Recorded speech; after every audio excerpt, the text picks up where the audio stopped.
Assalamualaikum warahmatullahi wabarakatuh. Perkenalkan, nama saya Eni Restiawati. Saya berasal dari SD Negeri Wirun 3. Oke, baik Bu Sandia. Hari ini saya akan langsung melaksanakan wawancara dengan Ibu Kepala Sekolah, di mana saya di sini mencari ilmu Bu terkait dengan sebuah pengambilan keputusan di mana itu masuk dalam dilema etika ataukah rujukan moral. Untuk yang pertanyaan pertama Bu, selama ini bagaimana Bu Sandia dapat mengidentifikasi kasus-kasus yang merupakan dilema etika ataukah itu rujukan moral? Kita kembali dulu ke pengertiannya dulu dari rujukan moral ataupun dilema etika. Dilema etika itu merupakan suatu kasus yang memang sama-sama keduanya itu benar. Tetapi untuk yang rujukan moral itu kasus yang benar dan salah. Kembali ya tadi cara mengidentifikasi. Jadi berangkat dari pengertian itu tadi, berangkat dari pengertian rujukan moral dengan dilema etika yang saya berikan tadi, itulah sehingga saya bisa menentukan kasus yang masuk dalam rujukan moral ataupun dilema etika. Berarti titik poinnya adalah terkait dengan benar dan benar, kemudian ataukah permasalahan itu terkait dengan benar dan salah. Betul, seperti ya. itu ya Bu. Terima kasih. Kemudian pertanyaan yang kedua Bu, selama ini bagaimana Bu Sandia menjalankan pengambilan keputusan di sekolah, terutama untuk kasus-kasus di mana ada dua buah kepentingan yang itu sama besarnya Bu. Biasanya kan kita seperti makan buah si malakama, ketika saya ambil yang ini, eman-eman nanti ke permasalahannya ini tidak tercover atau bagaimana gitu ya. Jadi bagaimana pengambilan keputusan di sekolah Bu Sandia selama ini mengandung nilai-nilai kebajikan? Iya. Untuk pengambilan suatu kasus yang sama-sama itu berat, begitu, yang sama-sama seperti jenengan tadi seperti makan buah si malakama, ya, kedua-duanya itu sama-sama benar. Yang pertama saya mengacu pada rasa peduli saya dulu. Jadi rasa peduli dulu, yang penting berpihak kepada siswa, berpihak pada kepentingan banyak, dan berpihak pada dan bisa saya mempertanggungjawabkan keputusan itu tentang apa yang sudah kita pilih ya. Nah, rasa peduli itu tadi sepertinya tidak lepas dari kita harus berbasis pada peraturan yang ada. Jadi rasa peduli kalau tanpa peraturan kita hanya mementingkan kepedulian itu tidak benar ya, walaupun itu mengacu ke kepentingan siswa. Selanjutnya juga berbasis pada hasil akhir dari pengambilan keputusan itu sendiri yang kami pertimbangkan. Dan pengambilan keputusan itu pastinya kita selaku pimpinan akan bertanggung jawab penuh terhadap keputusan yang telah kita ambil. Di sini ada 4 poin ya Bu yang saya tangkap. Yang pertama yaitu rasa peduli yang diutamakan, kemudian keputusan itu memang harus berpihak pada siswa. Jadi bukan karena kepentingan pribadi, tapi memang kita mengutamakan keberpihakan kita pada siswa. Kemudian rasa tanggung jawab dari apa yang sudah diputuskan itu kembali, kemudian hasil akhirnya seperti apa, kurang lebih itu ya Bu. Kemudian untuk langkah-langkahnya sendiri Bu atau prosedurnya seperti apa yang biasa Bu Sandia lakukan selama ini? Pastinya ketika ada suatu kasus, ada dilema seperti itu, saya menentukan siapa dulu, siapa subjeknya yang terlibat di dalamnya. Setelah itu fakta yang muncul di dalam kondisi itu tadi, fakta-fakta yang mungkin bisa kita lihat tentang suatu kasus itu tadi. Selanjutnya adalah apakah kejadian ini benar atau salah, tentang fakta yang muncul ini apakah kita kategorikan benar atau salah sih munculnya suatu kasus ini, serta yang pastinya berprinsip kepada rasa peduli, peraturan, berbasis pada peraturan dan berbasis pada hasil akhir, serta investigasi yang mungkin perlu saya lakukan secara intensif untuk melihat itu tadi secara menyeluruh kasus itu tadi. Oh, berarti di sini sangat ini ya Bu, sangat runtut dari step awalnya. Jadi ketika dalam mengambil keputusan itu tidak diambil secara spontan, tapi melalui tahapan-tahapan yang nantinya sampai di titik akhir keputusan itu diambil, berarti memang harus sesuai dengan langkah-langkah atau prosedur yang sudah yang sudah dirancang oleh Bu Sandia tadi. Ya. Kemudian hal-hal apa saja Bu yang selama ini dianggap efektif dalam pengambilan keputusan ketika ada satu kasus dilema etika itu?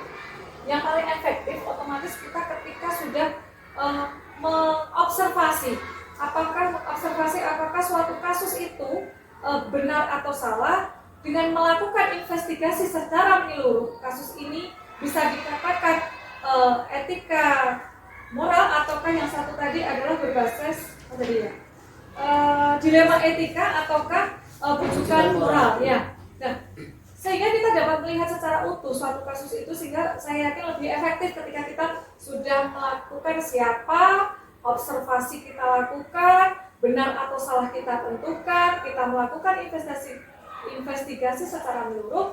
Saya rasa itu sudah efektif dalam merujuk kasus itu benar, betul-betul kita meyakini bahwa keputusan yang kita ambil adalah keputusan yang tepat.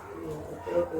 Berarti di sini memang tidak sembarangan dalam menentukan langkah atau mengambil keputusan. Ya, berarti harus ada sebuah koordinasi baik dalam satuan pendidikan ini ya Bu. Ya. Kemudian hal apa saja yang selama ini merupakan tantangan, hal yang menantang Bu Sandia selama ini dalam kasus-kasus dilema etika? Ya, kasus dilema etika yang merupakan tantangan secara pribadi saya ketika menjadi kepala sekolah di SD Negeri Wiro 5 ini adalah kebetulan saya waktu datang di SD Negeri Wiro 5 ini kepala sekolah yang dianggap masih muda begitu. Tetapi di sini ada beberapa guru yang masih sudah dianggap senior atau guru senior. Pastilah pengambilan keputusan dan kebijakan yang saya lakukan kadang bertentangan dengan hati nurani saya, atau di situ timbul gejolak di hati saya. Apakah keputusan yang saya ambil ini sudah tepat karena melihat di sini banyaknya beberapa guru senior, apakah bisa mengikuti ritme saya guru-guru senior ini begitu. Tapi saya rasa tantangan-tantangan itu wajar kalau kita bisa berkomunikasi dengan guru sehingga mencapai suatu kata kesepakatan untuk terbaik untuk satuan pendidikan. Luar biasa sekali Bu Sandia. Di sini memang sifatnya ngomong, jadi bukan ngomong yang lebih muda, tapi lebih ngomong kepada beliau-beliau yang senior seperti itu. Apakah Bu Sandia itu memiliki sebuah jadwal tertentu dalam sebuah penyelesaian kasus dilema etika itu, ataukah ketika kasus dilema etika itu datang spontan saat itu juga diselesaikan, ataukah memang harus ini harus aku pikirkan step-stepnya seperti ini terlebih dahulu, atau bagaimana mungkin selama pengalaman Bu Sandia menjadi kepala sekolah di sini? Oh ya, jika tadi berkata tentang jadwal ya, jadwal tentang penyelesaian kasus dilema etika itu pasti kami jadwalkan. Kami tidak mau secara spontanitas menyelesaikan suatu kasus gerusa-gerusu bahasanya seperti itu.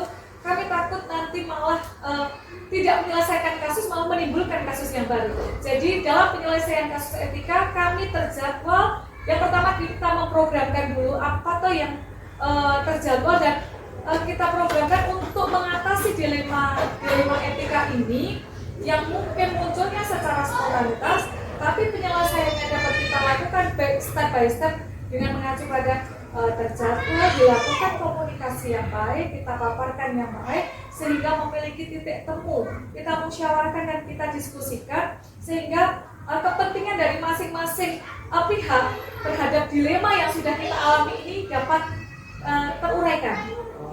Gitu. Jadi tetap ya kami terprogramkan dan terjadwal agar kita meminimalisir untuk miskomunikasi dengan etika yang dilema itu tadi tidak terjadi.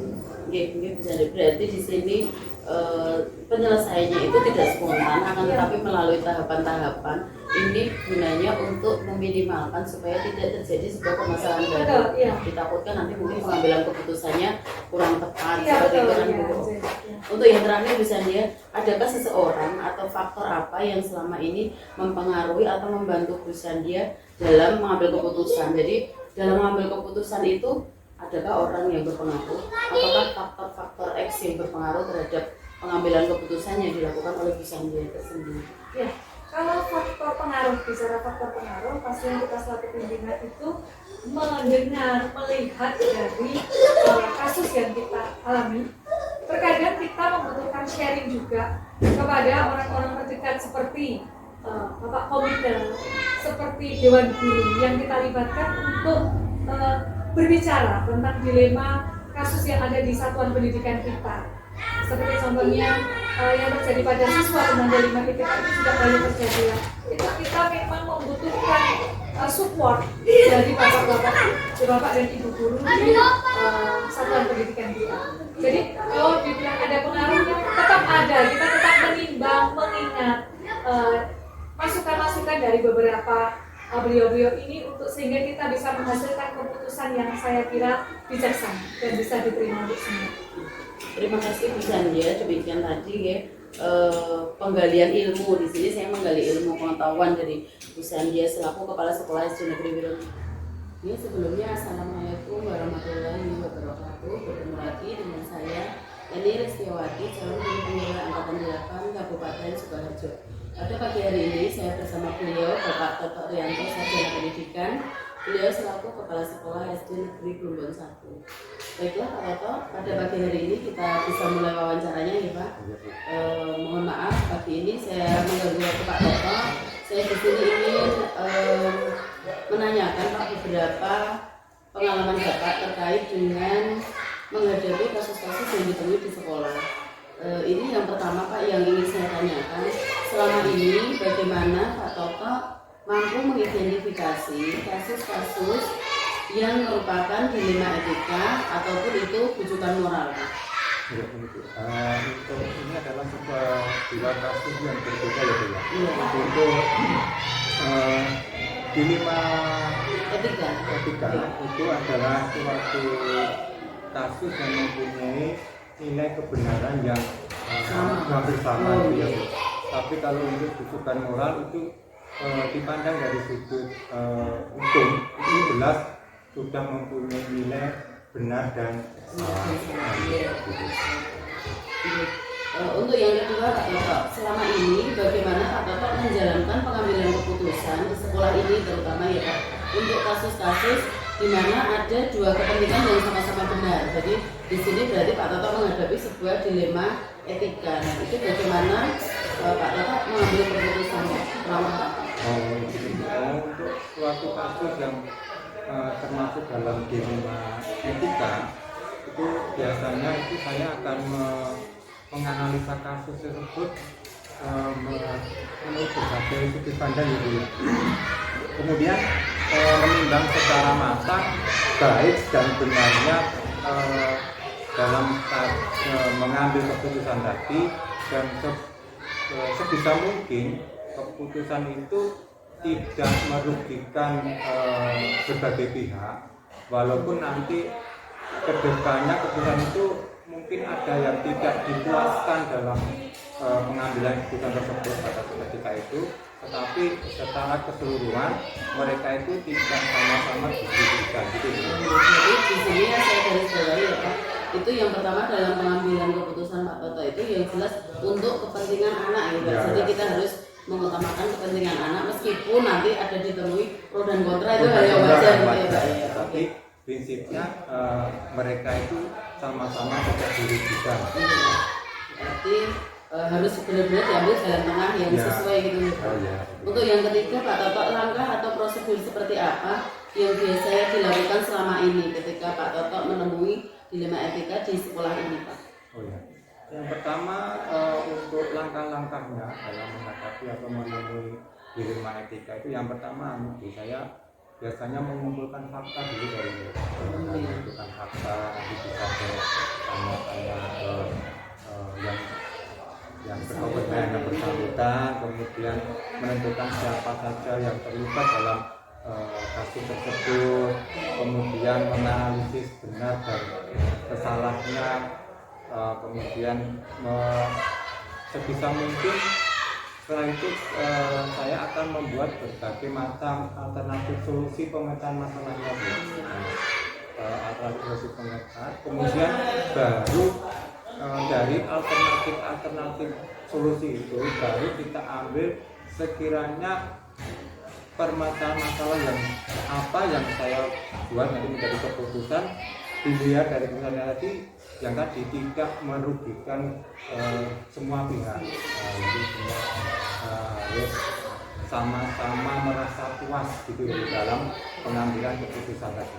Berarti step-stepnya banyak sekali Pak, mulai dari pengumpulan fakta, menentukan siapa yang terlibat, dan kemudian benar-benar menimbang nanti akan keputusan yang diambil itu supaya tidak merugikan pihak yang satu dengan pihak yang lain. Betul sekali Pak Toto. Kemudian yang keempat Pak, hal apa saja yang selama ini Pak Toto anggap efektif dalam pengambilan keputusan kasus dilema etika itu Pak? Ya, dalam kasus dilema etika biasanya gini, saya tidak akan mengambil keputusan sendiri dan dalam waktu yang singkat Bu. Biasanya saya juga akan meminta dalam arti meminta saran solusi dari teman-teman saya di lingkungan sekolah ini, dari teman dari Bapak Ibu guru semuanya saya libatkan juga dalam pengambilan keputusan ini Bu. Jadi bukan merupakan keputusan saya pribadi, tapi itu merupakan keputusan kita bersama dari keluarga sekolah itu Bu. Berarti harus memang mengutamakan musyawarah ya Pak di sini tadi. Ya, untuk yang berikutnya, hal apa saja yang selama ini merupakan tantangan Pak Toto dalam pengambilan keputusan kasus dilema etika Pak? Nah, ini lebih dilema etika itu memang suatu kasus yang mungkin berat sekali kita ya Bu yang mengambil keputusannya, karena kita dituntut untuk pengambilan keputusan ini tidak merugikan salah satu pihak, tetapi kita harus mengambil keputusan, otomatis nanti keputusan ini akan sesuai dengan salah satu yang misalnya dua kasus tadi, pasti yang satu terpuaskan, yang satu tidak merasa tidak terpuaskan, yang kurang terpuaskan, tetapi sebisa mungkin itu tadi tidak merugikan yang tidak merasa puas ini. Dan keputusan ini sebisa mungkin kedepannya tidak hanya ketika itu, tapi ke belakangnya juga mereka itu terpuaskan Bu, gitu ya. Berarti di sini karena ada dua kasus yang sama-sama benar ya Pak. Berarti meskipun nanti salah satu itu tidak terpuaskan dengan keputusan ini, setidaknya dia tidak dirugikan seperti itu ya. Gitu. Jadi tidak membawa dampak yang lebih buruk lagi. Gitu. Kemudian pertanyaan berikutnya Pak Toto, apakah yang Pak Toto miliki jadwal ataukah apa nih Pak, sesuatu yang terencana secara berkala dalam sebuah penyelesaian kasus dilema etika? Apakah ketika Pak Toto menghadapi dilema etika langsung spontan saat itu diselesaikan, atau melalui prosedur-prosedur langkah yang tidak spontan akan tetapi itu nanti menghasilkan sesuatu yang lebih matang seperti itu? Kalau kasus dilema etika ini saya lebih ini Bu, tidak langsung saya jawab seketika Bu, karena kan juga harus ada studi kasus dulu Bu. Saya harus ada mengedepankan studi kasus dulu. Setelah mengumpulkan beberapa fakta, baru nanti mencari beberapa alternatif solusi. Jadi sering terjadi seperti itu, saya tidak akan mengambil keputusan secara langsung, tetapi lebih mengedepankan prosedurnya Bu, pengumpulan fakta, menentukan siapa yang terlibat, kemudian juga melibatkan Bapak Ibu guru. Kalau kita melibatkan Bapak Ibu guru, otomatis nanti dalam pengambilan keputusan kita juga akan mendapatkan beberapa alternatif solusi juga Bu, untuk ditarik kesimpulan alternatif mana yang terbaik dalam menghadapi dilema etika ini. Karena akan semakin banyak masukan, semakin banyak juga opsi untuk menyelesaikan masalah itu. Ya, begitu. Kemudian berikutnya Pak, adakah seseorang atau faktor-faktor apa yang selama ini mempermudah atau membantu Pak Toto dalam pengambilan keputusan? Misalkan di sini selalu ada komite yang mendampingi, atau selalu ada rekan-rekan yang diajak diskusi di dalam mengambil keputusan di dalam itu.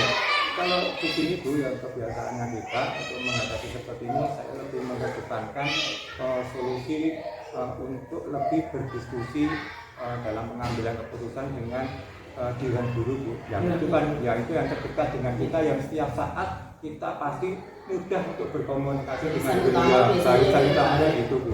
Kalau komite ya juga Bu, tetapi kan itu secara berkala karena kita tidak akan bisa setiap saat untuk berkomunikasi langsung dengan beliaunya. Di dalam pengambilan keputusan dilematika ini lebih ke keluarga sekolah yang ada. Nah, itu adalah Dewan Guru di sini. Kemudian pertanyaan terakhir Pak Bapak, dari semua yang telah disampaikan tadi, pembelajaran apa yang dapat dipetik dari pengalaman Pak Bapak dalam mengambil keputusan dilema etika? Mungkin di sini bisa disampaikan satu kasus yang sudah pernah ditemui di sini, dan kemudian mungkin dari kasus yang ditemui itu ternyata Pak Bapak mendapat hikmah. Oh, ternyata dalam mengambil keputusan kita harus seperti ini. Misalkan kalau Pak Bapak bisa berbagi pengalaman. Oh iya, Bu. Dalam kasus dilema etika ini Bu ya, kita itu dituntut untuk lebih bijaksana dalam mengambil sebuah keputusan Bu.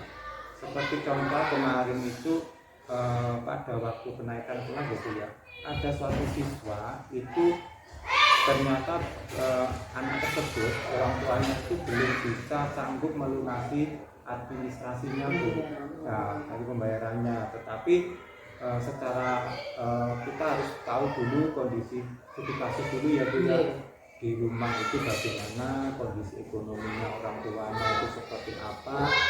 Sebetulnya secara hukum atau secara tata tertib atau kebiasaannya harusnya seorang anak yang belum bisa melunasi administrasinya kan hasil belajarnya belum kita berikan, karena itu sudah menjadi konsensus bersama seperti itu. Tetapi karena ini kita harus melihat dulu latar belakangnya seperti apa. Akhirnya kan juga ada istilahnya kita pendekatan ke orang tua, ada komitmen dari orang tua, kesanggupan dari orang tua, sehingga hasil belajarnya itu kita berikan walaupun secara prinsip beliaunya belum bisa melunasi seperti itu. Setidaknya ada komunikasi ya Pak? Ya, komunikasi. Bagaimana kesanggupannya? Iya, kita mengedepankan komunikasi di situ. Baik Pak Toto, terima kasih untuk waktunya. Dari beberapa studi kasus yang Pak Toto sampaikan di sini banyak sekali pembelajaran yang saya dapatkan. Semoga keterangan dari Pak Toto nanti bisa menambah wawasan saya mengenai pengambilan keputusan yang berdasarkan dilema etika atau kali ini rujukan moral. Jadi kita harus bisa membedakan dan kita mengambilnya secara bijak ya Pak. Jadi yang tadi benar-benar saya garis bawahi adalah setidaknya jika ada pihak itu tidak terpuaskan, paling tidak dia tidak dirugikan. Seperti itu. Terima kasih Pak Toto untuk waktunya. Demikian tadi wawancara dengan beliau Bapak Toto Rianto, Sarjana Pendidikan dari SD Negeri Plumbon 1. Semoga bermanfaat.